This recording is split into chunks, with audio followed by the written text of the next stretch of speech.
முதல்ல இந்த பக்கு வச்சிருங்கிற விஷயம் எப்படி கண்டுபிடிக்கப்பட்டதுன்னு தாண்டி எப்படி இந்த சந்தேகம் உங்களுக்கு வந்ததுன்னு தெரிஞ்சுக்கலாமா? நான் அவரும் பேசிக்கிறோம். ஏதோ ஒரு விஷயம், கட்சி விஷயம் இல்லை மற்ற விஷயமோ ஏதோ பேசிக்கிறோம். பேசிட்டு இருக்கும்போது அடுத்த வினாடி சிட்டிக்கு போகிற நேரத்தில் அங்கே போயிடுது. அப்போ இது ரொம்ப நாளாக நடக்குது. ஆனால் எங்களால் இதை கண்டுபிடிக்க முடியல. சரி, அப்புறம் ஒரு ப்ரைவேட் ஏஜென்சிகிட்ட சொல்லி இதை கண்டுபிடிங்கன்னு சொன்னால் அந்த சேர் அந்த சேர் இந்த இங்கே பாருங்க, ஒரு அரடி, இது அரடியில் ஒரு அடி, அது அங்கே முதல்ல இங்கே இருந்தது, இப்போ மாற்றிட்டோம் வேறு. அதில் கண்டுபிடிச்சிட்டாங்க. அந்த சிப்ஸ் அதில் இருந்தது. லண்டனில் வாங்கியிருக்காங்க. அந்த ப்ரைவேட் ஏஜென்சி அது அவங்க ஆராய்ச்சி பண்ணிட்டு இருக்காங்க. இன்னும் ஒரு 2 நாளில் அவங்க முடிவு சொல்லுவாங்க.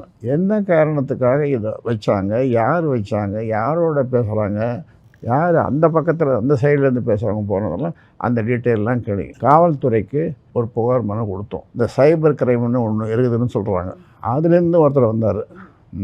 இவங்களும் என்ன ஆச்சு அது இன்னும் தீவிர விசாரணை அவங்க பண்ணலை. அதுக்குள்ளே ஏதோ குட்கா கேஸு ஏதோ ஒன்று மாட்டிச்சான். அந்த இன்ஸ்பெக்டர் ஒரு பெண்மணி தான். இங்கே என்னம்மா ஆச்சு, நான் குட்கா, என்னம்மா ஆச்சு குட்கா, என்னம்மா ஆச்சு குட்கா, எங்கேன்னு தான் பேசுகிறீங்க, நாங்கள் கோர்ட்லேருந்து பேசுகிறோம், கோர்ட்டில் அது விசாரணை, தினம் விசாரணை, எங்கள் இது என்ன ஆச்சு, நாங்கள் அதுக்கு ஆராய்ச்சி செய்தோம். ஒரே ஒரு நாள் வந்தாங்க. ஒரு நாள் அப்புறம் ஏதோ கேட்டாங்க, அதோட போனாங்க. இன்னும் திரும்பி வரவே இல்லை. ஒரு தலைவருக்கு அவர் வீட்லேயே ஒரு ஸ்பை ஒர்க்கு. இந்த ஸ்பை யார் மேலே உங்களுக்கு சந்தேகமாக இருக்குது? அது இப்போ யார் மேலே சந்தேகம்னு இப்போ சொல்லுவது நாகரிகமாகாது. 10 நாளைக்கு ஒரு தடவை சார்ஜ் பண்ணணும்னு சொல்கிறாங்க. அப்போ இங்கே இருக்கிற வேலை செய்கிறவன், என்கிட்ட வேலை செய்கிறவன், என் கீழே வேலை செய்கிறவன் என்ன அர்த்தம், சார்ஜ் பண்ணியிருக்கணும். சார்ஜ் பண்ணி அங்கே அனுப்பணும். இது இத்தனை விஷயங்கள் இருக்குது பொழுது. அதில் கேமராவில் பக்கு இருக்குது அப்படிங்கிற மாதிரிலாம் பேசிகிட்டு இருந்தாங்களே, சிசிடிவி கேமராவில் அதில் ஏதாவது உங்களுக்கு பிரச்சனை இருந்ததுங்களா? அதில் ஒன்றும் பிரச்சனை, அதில் எந்த பிரச்சனையும் இல்லை. நேராக எடுத்துட்டோமே நாங்கள், அதில் மட்டும் தான் எடுத்துட்டோமே. அந்த இதுலேருந்து அவர் ஆராய்ச்சி சுற்றி எல்லாத்தையும் பண்ணாங்க. அப்புறம் பார்த்தா ஒரு அடி ஆழத்தில் இந்த ஓரமாக வச்சுட்டு அது பார்த்தோன்னே உங்களுக்கு எப்படி இருந்ததுன்னு தெரிஞ்சுக்கலாங்க. அது போன்ற ஒரு அதை பார்த்தது ஒன்றுமே மனசு பதப்பதிச்சது. இது யார் செய்யுது, சதியோ அல்லது யார் செய்த, எனக்கு விதி மேலே நம்பிக்கை கிடையாது.